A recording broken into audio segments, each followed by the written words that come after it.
Health Tip Tuesdays because health is beauty.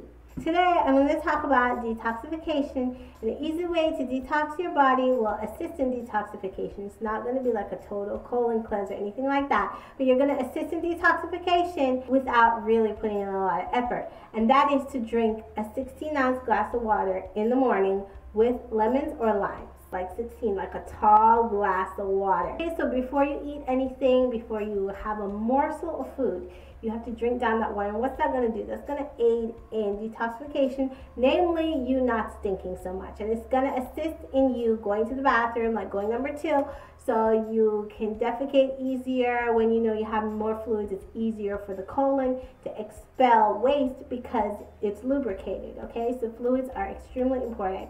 So tall glass of water in the morning with some lemon or lime, because the lemon or the lime is actually a powerful detoxifier, okay? It cleanses the cells, it cleanses the system.